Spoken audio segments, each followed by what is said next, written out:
The latest information on the Kolbio attack has come as the Kenya National Police Service dismissed as a forgery a letter circulating on social media claiming that the Nairobi County intelligence officials had discovered an Al-Shabaab plot to attack a university in Nairobi. The letter surfaced earlier, seemingly bearing the police service emblem with what appeared to be the name and signature of the Nairobi County investigations officer. Now, it claimed to be an alert to the flying squad and intelligence chiefs, warning of an impending attack by women allegedly holed up in Nairobi's Eastleigh estate. But the Assistant Inspector General George Kinoti dispatched a letter saying there was no such threat. Now to politics, as the CORD leaders were complaining about the voter registration turnout in Bungoma, they were losing another member in Mombasa County. The Mombasa County Deputy Governor Hazel Katana has defected to Jubilee Party, saying she has been shortchanged in ODM. Francis Mtalaki now reports. Stepping out, and I'm stepping in to Jubilee. I said I'm stepping out, and I'm stepping into Jubilee. They have been working together for the last 4 years.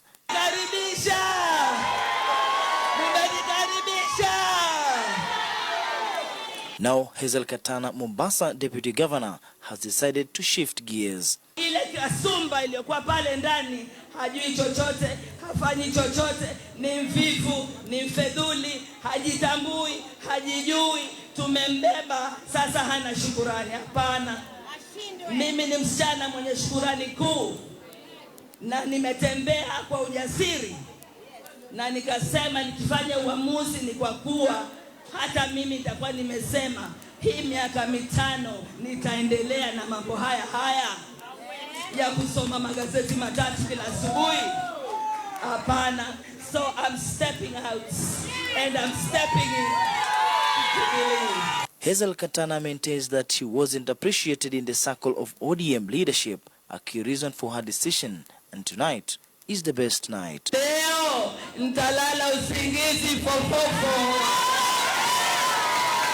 kwa kuwa nimefanya uamuzi huu katika hali ambao nilienda kwa Mwenyezi Mungu na akamnyenyekea na akanipa jibu na nikaja. Safari hii tulianza mwaka mmoja uliopita. Jubilee received her with jubilation. Women affiliated to the party, led by Nairobi Women Representative Rachel Shebesh, nominated Senator Beatrice Silachi and caused women welcoming her to the ruling party. Your tears will dry up. Machozi hapa Jubilee ni furaha tupu. Hapa hakuna matusi. Hapa hakuna shida. Alianza Mama Chizuga, watu akafikiria ni matani, lakini nafikiri kila mtu anaona waziwazi kwamba tunafanda mkondo, na nawaambia wiki ijayo kutakuwa na muhamo ambao haujaonekana Kenya hii. Kwa hivyo nasema Mombasa County, mujitayarishe, maana sasa ndiyo kindumbwe cha Jubilee kimeanza. Hii leo ni tela, movie inafata kuanzia Monday. Regardless of all the lies you can talk about and the propaganda, Kenyans are now sharp. Kenyans can see for themselves. They don't need to be told. For me, my turning point came last year when I realized that, look, I'm not part of the team. And much as I wanted to stay on and pretend that everything was okay, it was not okay.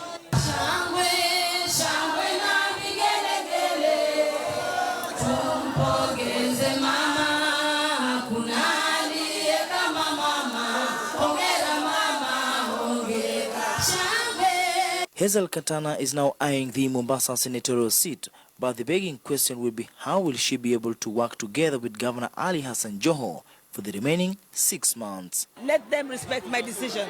Nobody pushed me. I actually came out and said I want to be the senator in 2017. So it's not supposed to bring any friction. Francis Mtalaki, KTN News, Mombasa. Now, news just in from the Defense Forces Memorial Hospital, where the Defense Cabinet Secretary Rachel Omamo and top military officials went to commiserate with soldiers injured in the Somalia Kolbio attack. The Defense Ministry has said all the families of those killed in the Al-Shabaab attack at dawn yesterday have been informed and support systems have been set up for the bereaved families and the injured soldiers. Omamo also addressed the families that were gathered at the Defense Forces Memorial Hospital. 9 KDF soldiers were killed and 15 injured when the Al-Shabaab hit the AMISOM peacekeeping force camp near the Kenyan border.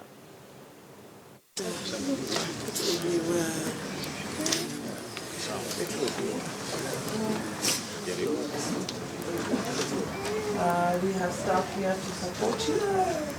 Na tuko pamoja.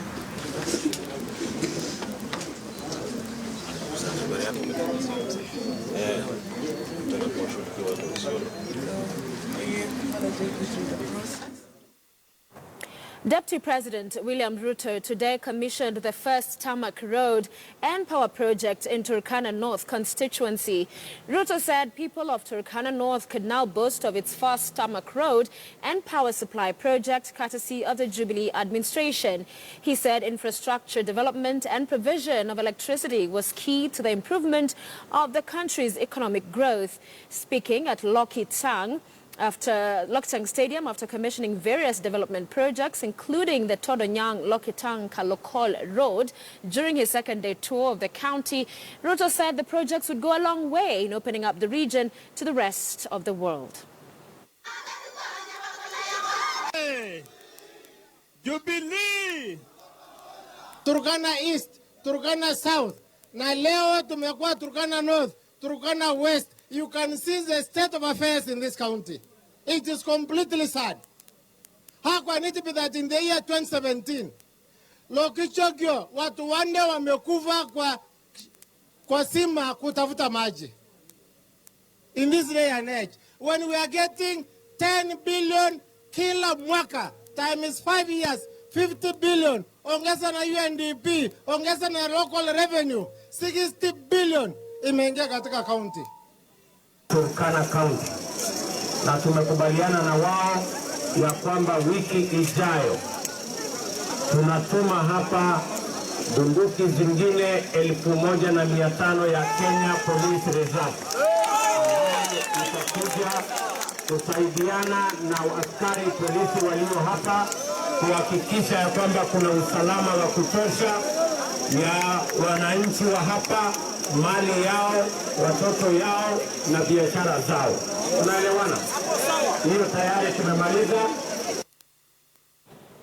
Let's now go to the race to show the voter registration numbers. And CORD leaders today told their supporters in Bungoma County that the numbers of registered voters were not looking as good as they should so far. Raila Odinga and Moses Wetangula told Bungoma residents that this is the time to win or lose the election, depending on who registers to vote. Robert Wanyonyi reports. They arrived at poster grounds in Bungoma town with one message: to show up the numbers. However, the leaders are still a worried lot, with reports coming out over the low number of registered voters as week 2 of the exercise closes. Mheshimiwa Uhuru, with maximum respect, I want to remind you kwamba serikali yako ndio hiyo yenye iliweka sahihi kwa agreement yenye wanaita collective bargaining agreement na madaktari. Vile mliweka sahihi, mlipe madaktari wetu. Mkitaka tushinde hii kura, Bungoma lazima mufikishe kura isiwe chini ya 1,000,000. Tarehe 8 mwezi wa Agosti mwaka huu tuko na vita, sio? Lakini matokeo ya hiyo vita itaamuliwa ndani ya siku 30. It was a voter registration drive and August campaigns all rolled into one. Ukiona wakisema kwamba ati Central is leading, ati iko na 89% registered na wale wenye wameregister ni 130, it is because their ceiling is less than 200,000. Na sisi ambazo tuko hapa 20%, Kakamega 30%. Our ceiling runs in millions. We are the future of this country. Go and register. We are going to control this country. Mr. President, no Kenyan will stand and watch as you criminalize free speech. No Kenyan will stand and watch as you criminalize freedom of association. No Kenyan will stand and watch as you trample on anybody's rights. Hawa watu wanakopa pesa kulipa madeni. Na nyinyi mnasema tu, oh, sisi tutapiga kura, tunapita. Sasa nyinyi mnapita kura na mna kitambulisho na mna kura yenyewe, mtapiga wapi? In spite of registering lower numbers in their traditional support zones, the CORD leaders were still upbeat that come August 8th this year, the unit of purpose under NASA would give them an edge in the general election. The predominantly Western Kenya region is still considered as the area that might provide the swing vote ahead of the next general elections. But as the period that has been provided by the IEBC draws to a close, CORD leaders are still concerned over the low number of registered voters. Robert Wanyonyi, KTN News in Bungoma County. The ruling Jubilee and opposition rivalry that has played out openly during the burial of the Nairobi County Assembly Speaker Alex Ole Magelo's father.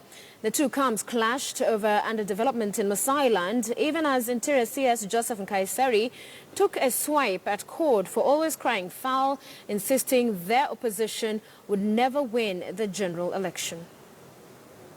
The burial of Letoya Magelo, who died at the age of 91, played host to the political rivalry pitting CORD and Jubilee political players. And make sure they had at the center of the war of words this time was CORD's claim that the Jubilee leadership has not honored its 2013 election pledges to the Maa community. Nataka kuwapatia pole wageni wamekuja wakatumia hii barabara. It's not only here, go to my home where I come from. It's pathetic. Na bado tunaambiwa chukueni kura, chukueni kura. Tuchukue kura ndio mtumunisha kwa vitu na hamwezi kututumikia. Nimesikia maneno ya barabara imeongeleshwa sana 50 years after independence.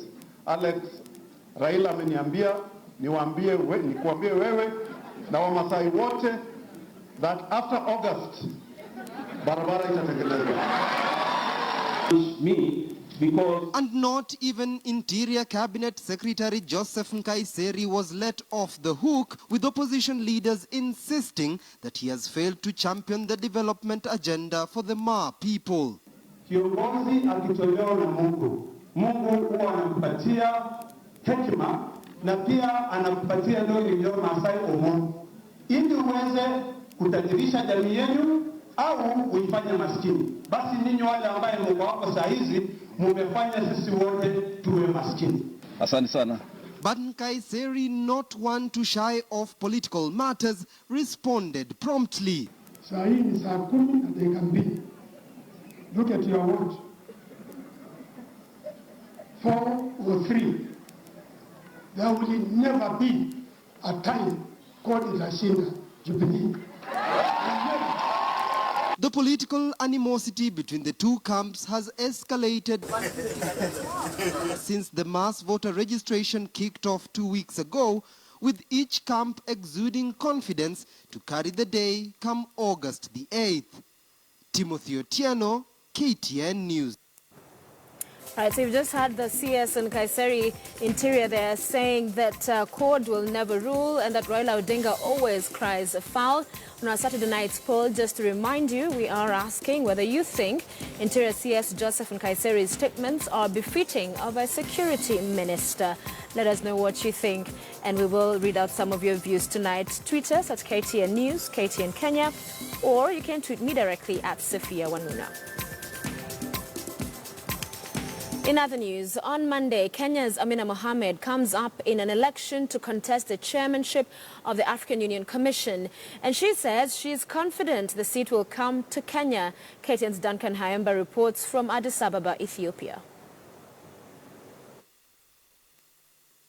Well, it's a day to go before Monday's election of the new AU Commission chairperson, elections that will be very historic, particularly for Kenya, given that Foreign Affairs CS Ambassador Amina Mohamed has thrown her hat in the ring. Are you confident about the success of the candidate of Kenya, Amina Mohamed? Well, what I'm saying is we're very hopeful and we're going to work very hard because we believe she is the right candidate, she has the right credentials, she has the right attitude, she is a Pan-Africanist, and her experience, I think, would go a long way towards helping the African Union Commission achieve the new reforms that, as you know, we're going to be discussing as part of this particular summit.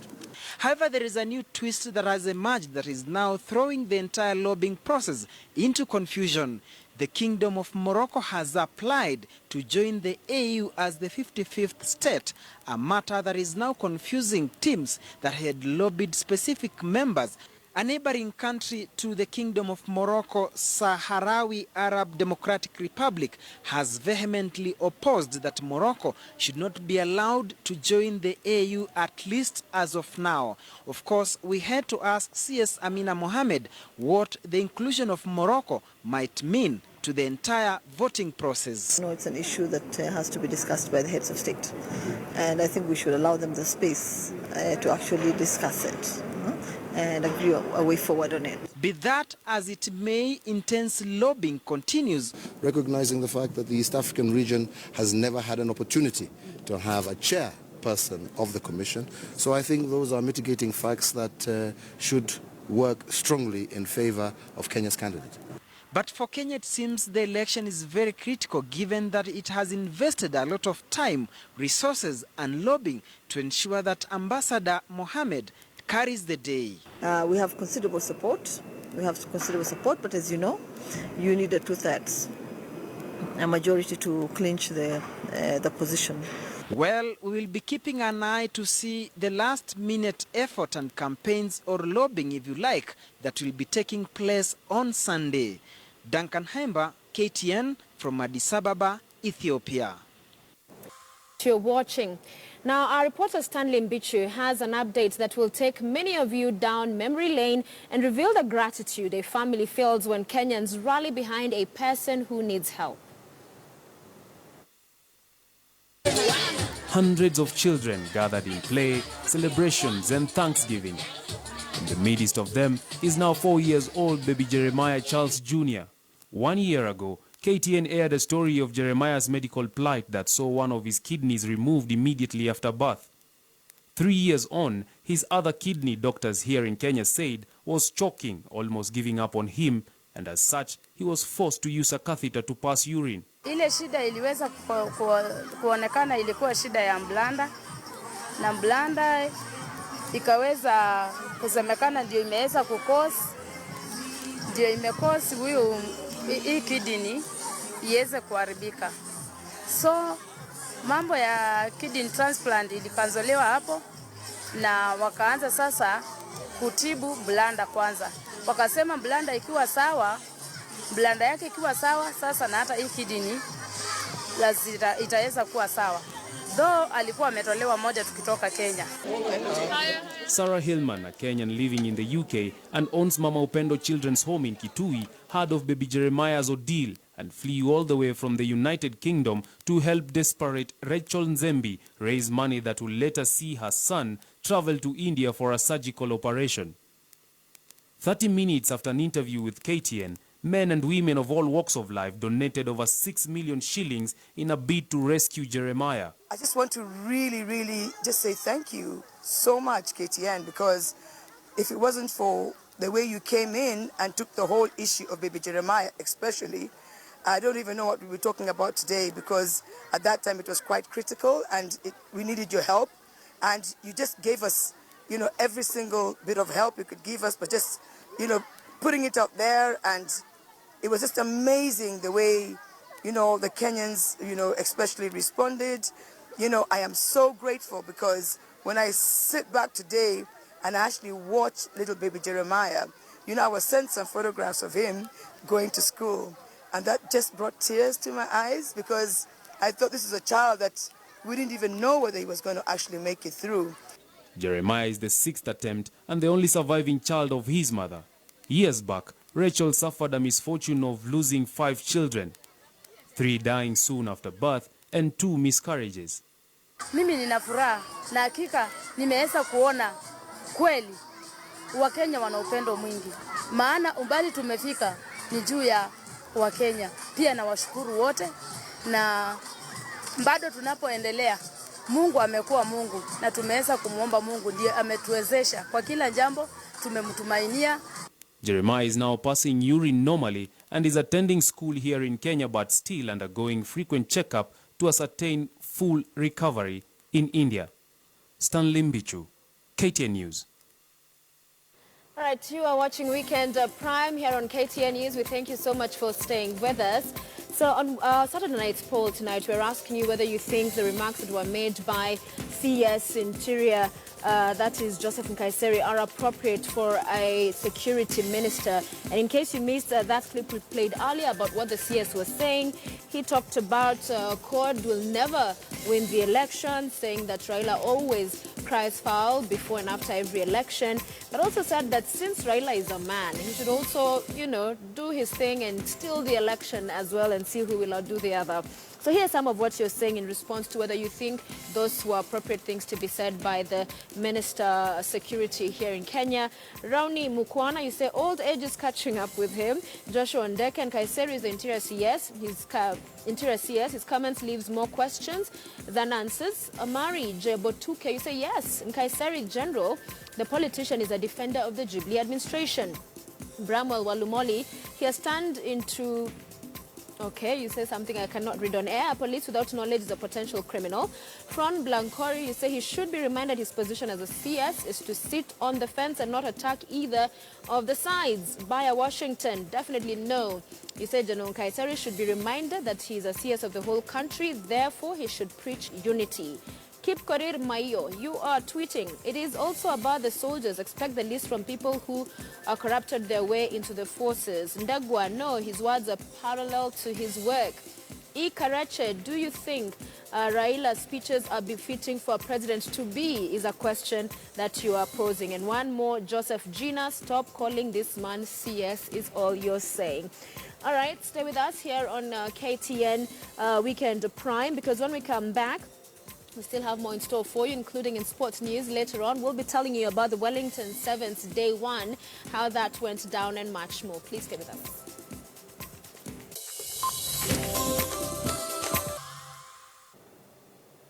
Good evening and welcome back to Weekend Prime here on KTN News.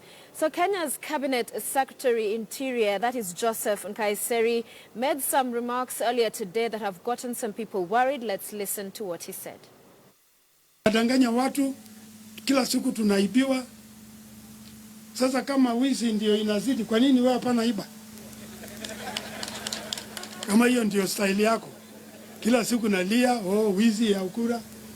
Si wewe ni mwanaume, si uibe pia? Ama vipi?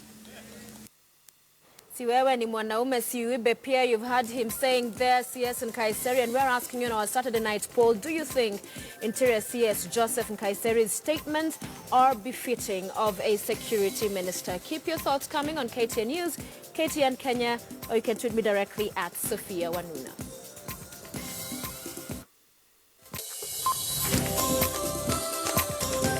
SportsPesa All-Stars Select team, which will play against Hull City in February the 27th, has been named. After spending close to 2 weeks in the camp at Kasarani Stadium, the ultimate team, which will travel to England for a friendly match against the Tigers, has been produced from the initial 47 players who joined the camp. Moses Wahisi has more.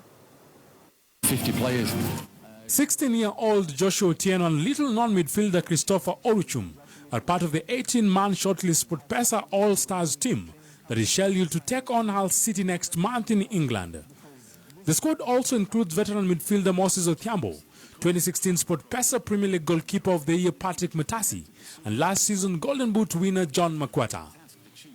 Other players who made the cut include utility man Osborne Mande, who ditched Tusker for newly promoted Kariobangi Sharks early this month. The players here were technically very good. Tactically, there was a couple of things we did with them that they hadn't done before, so that was interesting for them and for us, how they adapted. And obviously the players in the 18 did really well and adapted there, but a couple of lads said today, it was a learning thing as well, so hopefully everyone's learned from it. Ukiona hii timu name, we have experience and young players, of which for me it's good because ukiangalia hali yenyewe pia ina youth structures, na kama mchezaji mmoja ama wawili hata wanaweza chukuliwa waende kwa hiyo youth team, it's better for them na wanaweza grow. Being called this are the SportPesa All-Stars. Tusker FC has the highest representation in the final list, with Alan Wanga, Humphrey Mieno, James Situma and David Okello all making the shortlist. The team is expected to break camp and return to their respective clubs for pre-season before converging for the specialized training on February 17th. The SportPesa facilitated process is, however, a reason to give the FKF boss a smile. You will see in that team about 9 to 10 players are players we involve in our Harambee Stars. You will see that the coach, we have agreed to let the national team coach be with them so he can see something. Because as you know now, AFCON 2019 is here, CHAN 2018 is here, so it's fantastic stuff. Richard O'Neill and Daniel Okefe were actively involved in the team selection with the help of Harambee Stars coach Stanley Okumbi, who will take the overall coaching duties for now henceforth. Kenya is not only good in athletics. We have talent all across the board, and that's what we want to bring up. So I want to encourage all young players, if you have that talent, don't stop, don't give up. Just keep training hard. One day you'll be part of the main team. James Tuma, please join them in a... The match against Hull City will be played at the KCOM Stadium in England, with the return fixture scheduled in Kenya this July. It has been a grueling encounter for the players who've been in camp, and now we have the 18 final names that are going to do duty for the country against Hull City. But for them, it won't be a merry affair because they say we are learning, and maybe a learning lesson it will be, and also a learning curve against Hull City on 27th next month. Moses Wahisi, KTN Sports. Zetech Sparks basketball team is the new Kenya Basketball League Division 1 Women's Champions. Sparks defeated Strathmore University in the final series 3-0 to win the championship. Now in the final game of the series, Zetech Queens outscored their opponents to a 45-35 win. After taking charge in the first quarter on a score of 15-6, Sparks handed the mantle to Strathmore in the second quarter to lead 8-9. On return, they also lost their third quarter narrowly 14-15, but bounced back to win the fourth quarter 8-5, thereby sealing the final victory 45-35. The win will see Sparks take part in the Premier League next season. KCB RFC continued with their unbeaten run in Kenya Cup as they edged defending champions Kabras RFC to a 22-17 win in a match that was played at the Ruaraka grounds in Nairobi. KCB began assault in the first half with Davis Chenge handing the Bankers the first try of the game before Oliver Mangeni added a second one to make it 12-0. After the breather, Kabras replied with quick attacks to level matters, but the Bankers were a step ahead as Martin Owila made matters to 17-12. Darwin Mugza successfully converted his penalty to give KCB a 22-17 win.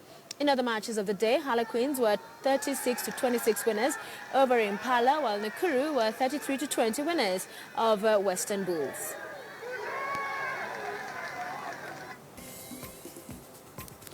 All right, that's it right here on Weekend Prime. Thank you so much for staying with us. Before we go, let's give you the poll results. We had asked you whether you think CS and Kaiseri's statements are befitting of a security minister. In case you missed it, he said that since Raila is also a man, he can plan on how to cheat in the 2017 general election. So 66% of you are saying no, not befitting of a CS.